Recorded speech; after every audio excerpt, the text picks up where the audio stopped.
Hi friends, welcome to Relaxed Recipes. இன்னைக்கு நம்ம பால் அல்வா எப்படி பண்ணுறதுன்னு பார்க்கலாம். பால்கோவாவே ரொம்ப டேஸ்ட்டாக இருக்குங்க. பால் அல்வா சொல்லவே வேண்டாம், அந்த அளவுக்கு ருசியாக இருக்கும். நம்ம இன்றைக்கி 1 லிட்டர் பாலில் தான் பண்ண போகிறோம். 1 லிட்டர் கட்டியான பால் எடுத்துக்கலாம். பால் அல்வா பார்த்திங்கன்னா 2 ஸ்டெப் ப்ராசஸ்ங்க. முதல் ஸ்டெப்பில் நம்ம பன்னீர் தயார் பண்ணிக்கணும். 1/2 லிட்டர் கட்டியான பால் எடுத்திருக்கேன். இது நல்லா காயட்டும். அதுக்குள்ளே நம்ம பன்னீருக்கு தேவையானதெல்லாம் எடுத்து வச்சிடலாம். இந்த மாதிரி ஒரு பாத்திரம் பன்னீர் வடிகட்டுறதுக்கு எடுத்து வச்சுருக்கேன். அதில் மேலே இந்த மாதிரி ஒரு மெல்லிசான துணி, நான் ஒரு மல் துணி வெள்ளை துணி எடுத்திருக்கேன். நீங்கள் நல்ல மெல்லிசான துணியாக எடுத்துகிட்டு ஒரு ரப்பர் பேண்ட் போட்டு கவர் பண்ணியிருக்கேன். இது எதுக்காக அப்படின்னா, நம்ம வந்து வடிகட்டில் பார்த்திங்கன்னா அந்த வெயிட் தாங்காமல் துணி உள்ளே விழுந்துடும். இப்படி போட்டுக்கிட்டிங்கன்னா ஈஸியாக வடிகட்டலாம். அதனால் இந்த மாதிரி தயார் பண்ணி வச்சுருக்கேன். ஒரு 2 டீஸ்பூன் லெமன் ஜூஸ் எடுத்து வச்சுருக்கேன். லெமன் ஜூஸ்க்கு பதிலாக நம்ம வினிகர் கூட யூஸ் பண்ணலாம். பன்னீர் வடிகட்டினாக்கில் அதை கழுவி எடுத்துக்கணும். அதுக்காக கொஞ்சம் கூலான வாட்டர் எடுத்து வச்சுருக்கேன். எல்லாத்தையும் ரெடி பண்ணி வச்சுட்டு நம்ம பன்னீர் பண்ணோன்னா நமக்கு ஈஸியாக இருக்கும். பால் நல்லா காஞ்சிட்டு இப்போ நம்ம லெமன் ஜூஸ் சேர்த்துக்கலாம். மொத்தமாக லெமன் ஜூஸை சேர்க்காமல் கொஞ்சம் கொஞ்சமாக சேர்த்துக்கிட்டால் கொஞ்சம் பன்னீர் வந்து பார்த்திங்கன்னா உங்களுக்கு பிரியாக கிடைக்கும். நமக்கு வந்து நார்மலாக குக்கிங் பன்னீர் தயார் பண்ணுறதுக்கு வந்து கட்டியான பன்னீர் வேணும்னு நம்ம லெமன் ஜூஸ் ஜாஸ்தியாக சேர்த்துப்போம். இதில் கொஞ்சம் கொஞ்சமாக சேர்த்துக்கிட்டிங்க அப்படின்னா உதிரியான பன்னீர் கிடைக்கும்.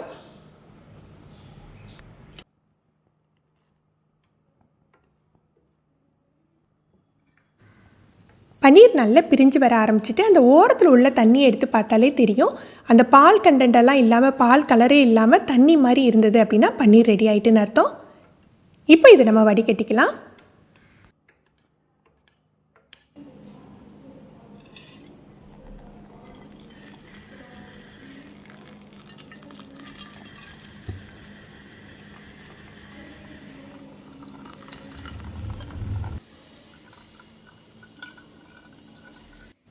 வடிகட்டிட்டு நம்ம எடுத்து வச்சுருக்க தண்ணியை வச்சு நல்ல பன்னீரை அலசிக்கலாம். இப்படி அலசுறதுனால அந்த லெமன் ஜூஸோ அல்லது வினிகரோ சேர்த்துருந்திங்கன்னா அந்த வாசமும் போயிடும். பன்னீரும் வந்து ஓவர் குக் ஆகாமல் நல்லா சாஃப்டாக இருக்கும்.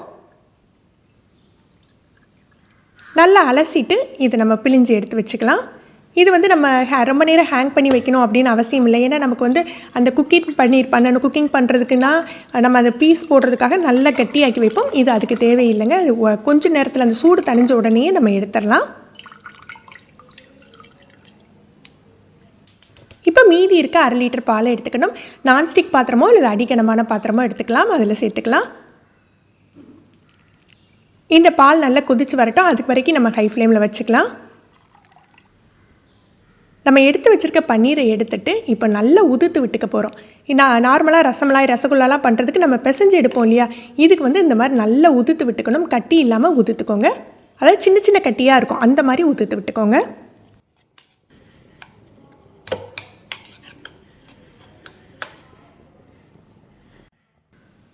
பால் நல்லா கொதிச்சு வந்துட்டு இப்போ நம்ம மீடியம் ஃப்ளேமில் வச்சிடலாம். மீடியம் ஃப்ளேமில் வச்சுட்டு இந்த ஓரத்தில் வர்ற படியுது இல்லையா, அந்த ஆடை மேலே படிகிற ஆடையெல்லாம் எடுத்து விட்டுக்கணும். முதல்ல நம்ம இப்போ பாலில் எதுவுமே சேர்க்கலை இல்லையா, அதனால் வந்து உங்களுக்கு அடியெலாம் பிடிக்காது. அப்படியே மீடியம் ஃப்ளேமில் போட்டுட்டு நடுவில் கிளறி விட்டுக்கலாம். இந்த பால் நல்லா கட்டியாகி வரணும். நம்ம ஸ்டெயின்லெஸ் ஸ்டீல் பாத்திரம் யூஸ் பண்ணையில் பார்த்தீங்கன்னா கொஞ்சம் முருகலாக வரும், கொஞ்சம் ப்ரௌன் கலராக வரும். அதெல்லாம் நீங்கள் எடுத்து விட்டுறாதீங்க. அதுதான் ரொம்ப டேஸ்ட்டு. அதை பாலோடு சேர்த்து மிக்ஸ் பண்ணி விட்டுருங்க. நம்ம போட்டதை விட இப்போ பாதி அளவு ஆகிட்டு இந்த ஸ்டேஜ் வந்தாக்கில் நம்ம எடுத்து வச்சுருக்கோம் இல்லையா பன்னீர், அதை இதோட சேர்த்துக்கணும். பால் அல்வாக்கு வந்து நீங்கள் டேரெக்டாக பாலை திரிச்சு பண்ணுறதோட இந்த மாதிரி பன்னீர் எடுத்து அதை பாலோடு சேர்த்து பண்ணலாம். அதோட டேஸ்ட்டே தனியாக இருக்குங்க.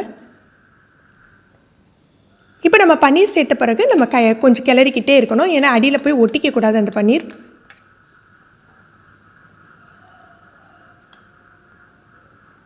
இந்த மாதிரி மிக்ஸ் பண்ணி விட்டுக்கலாம். இது இன்னும் நல்லா கட்டியான பிறகு தான் நம்ம வந்து இனிப்பு சேர்ப்போம். இப்போ நம்ம இனிப்பு சேர்த்துக்கலாம். 100 கிராம் அளவுக்கு நான் ப்ரௌன் சுகர் சேர்த்துக்கிறேன். 1 லிட்டர் பால் எடுத்திருந்தோம் இல்லையா, இதுக்கு 100 கிராம் அளவுக்கு இனிப்பு சேர்த்துக்கிட்டால் போதும். நீங்கள் சீனி சேர்த்துக்கலாம், இல்லை நாட்டு சக்கரை சேர்த்துக்கலாம், வெல்லம் இல்லது நம்ம ப்ரௌன் சுகர் சேர்த்துக்கலாம். நான் ப்ரௌன் சுகர் சேர்த்துக்கிறேன். இதோட 1/2 டீஸ்பூன் ஏலக்காய் தூள். ஏன்னா பால் நல்லா சுண்டி வந்திருக்கிறதுனால அதுலேயே ஒரு இனிப்பு சுவை இருக்கும். அதனால் நீங்கள் வந்து 100 கிராமுக்கு மேலே சேர்க்க வேண்டியது இருக்காது.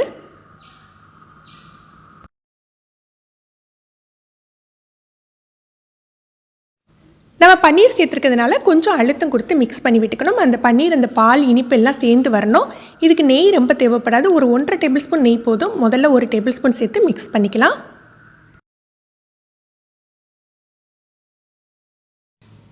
உங்களுக்கு நல்ல சாஃப்டான பால் அல்வா வேணும்னா இந்த ஸ்டேஜ்லேயே அணைச்சிடலாம். பால்கோவா மாதிரி இருக்கும் இந்த ஸ்டேஜில் அணைச்சிக்கிட்டா. இல்லை பால் அல்வாவே கொஞ்சம் முருகலாக இருந்தால் தான் ஒரு தனி டேஸ்ட்டு கொடுக்கும். அந்த மாதிரி ஸ்டேஜ் வேணும்னா இன்னும் ஒரு 2 நிமிஷம் அடுப்பில் போட்டு வைங்க. பாருங்கள், சுவையான பால் அல்வா ரெடி ஆகிடுச்சு. இது இரும்பு பாத்திரத்தில் கிண்டினீங்கன்னா இன்னுமே அருமையாக இருக்குங்க. அந்த நல்ல முருகி வரும், சூப்பராக இருக்கும். நீங்களும் ட்ரை பண்ணி பாருங்கள். இந்த வீடியோ உங்களுக்கு யூஸ்ஃபுல்லாக தோணுச்சுன்னா லைக் பண்ணி ஷேர் பண்ணுங்கள். நீங்கள் நம்ம சேனலுக்கு புதுசுனா ரிலாக்ஸ் ரெசிபி சப்ஸ்கிரைப் பண்ணிக்கோங்க. கீழே இருக்க பெல் பட்டனில் ஆல்ங்கிற ஆப்ஷன் செலக்ட் பண்ணி வச்சுக்கிட்டிங்கன்னா நம்ம சேனலில் வீடியோக்கள் போட்ட உடனே நோட்டிஃபிகேஷன் கிடைக்கும். தேங்க்யூ.